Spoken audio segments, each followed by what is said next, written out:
नमस्कार।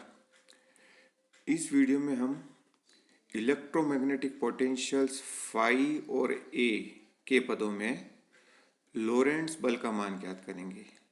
Date is Lorentz force in terms of electromagnetic potentials phi and ए।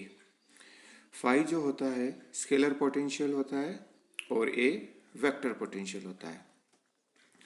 तो इसके लिए हम लोरेंट्ज फोर्स लेंगे F is equal to Q we cross B plus Q E. यहाँ Q एक charge particle है। It is moving with uniform velocity v in an electric field E and magnetic field B। Due to electric field force on the charge particle is QE और magnetic field के कारण उस पर force लगेगा क्यू we cross बी। Total force इन दोनों फोर्स के सम के बराबर होगा। अब जैसा कि हम जानते हैं B is equal to del cross A and E is equal to minus del phi minus del A upon del T.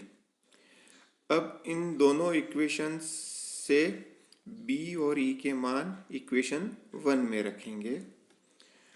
क्योंकि दोनों में Q है, Q कॉमन आ जाएगा तो ये इक्वेशन प्राप्त होगी।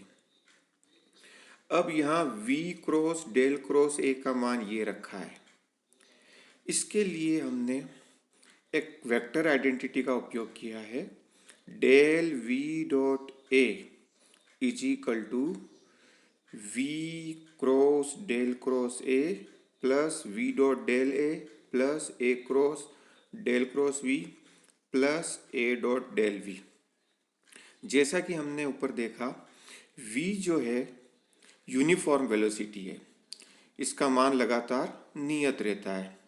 इसलिए डेल से अगर इस पर ऑपरेट कराएंगे तो इसका मान 0 आएगा। इसलिए इसके अंदर दो टर्म ए क्रॉस डेल क्रॉस V और ए डॉट डेल V, दोनों ही पदों में V पर डेल ऑपरेट हो रहा है, इसलिए दोनों 0 हो जाएगी।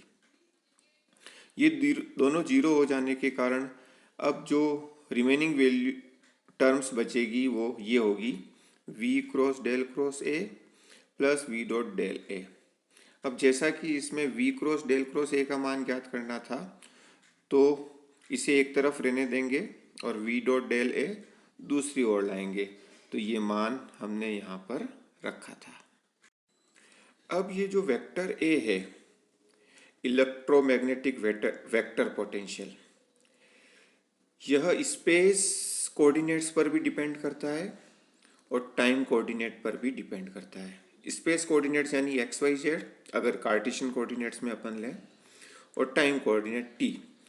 तो हम लिख सकते हैं A equal to A X Y Z T, that is A is the function of X Y Z T, जहाँ X Y Z space coordinates है।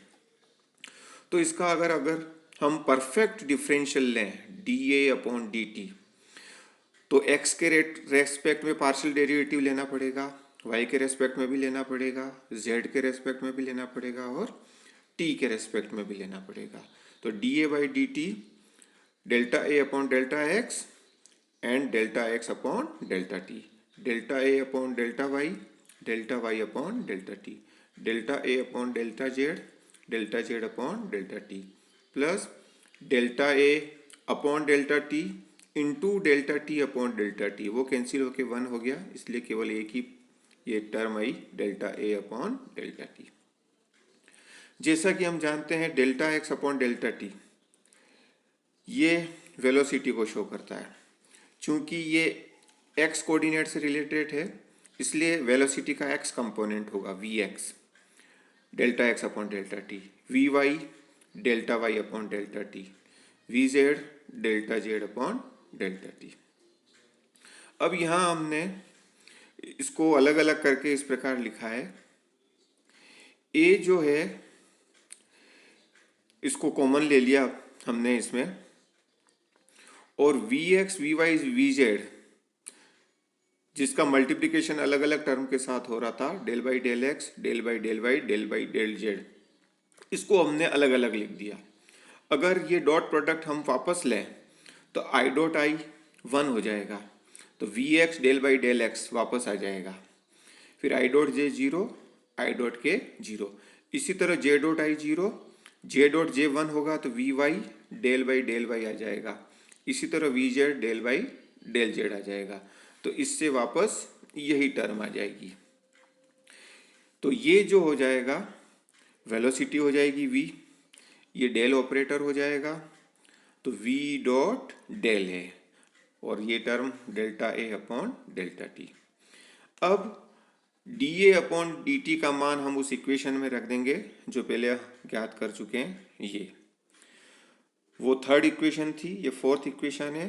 तो थर्ड और फोर्थ इक्वेशन से हम ये ज्ञात हो जाएगा।